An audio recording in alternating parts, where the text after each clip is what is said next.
Fiona was a whole different breed. Much, much stronger, much more deliberate.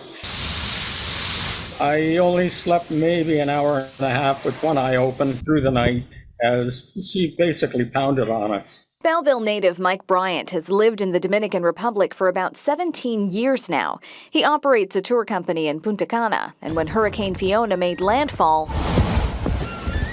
I wrote in a little journal that it sounds more like I'm underneath the hood of a diesel engine car going down the road. Everything is rattling, shaking, vibrating. It's quite a unique sound, and you can only live through a hurricane to experience that sound. While some areas saw homes toppled, others were less scarred by the storm. In the nearby vicinity, Bryant describes downed signs and scattered tree branches, remnants of a storm now surging in strength toward Atlantic Canada.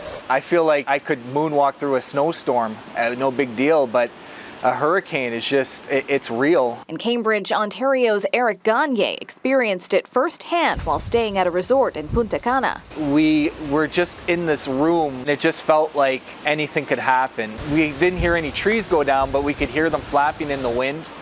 And later in that night, we were trying to sleep, and water is seeping into our room. Gagne arrived back on Canadian soil on Tuesday evening. I couldn't explain how awful I felt because I was Googling and Twitter, and I'm just like, Puerto Rico has no power. We have power. I have no reason to complain about a couple of trees that are down.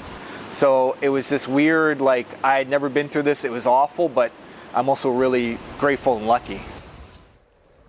Now, we talked about the storm surging in strength up to a Category 4 today, but there have been multiple reports of deaths throughout the Caribbean. Its wrath felt strongly in Puerto Rico, where many people have been left without power or running water. Now, we are hearing about historic flood levels, homes being destroyed, and as it continues to wind its way toward Atlantic Canada, many there are bracing for impact. Thank you, Shallima. Obviously, a very difficult situation in those countries.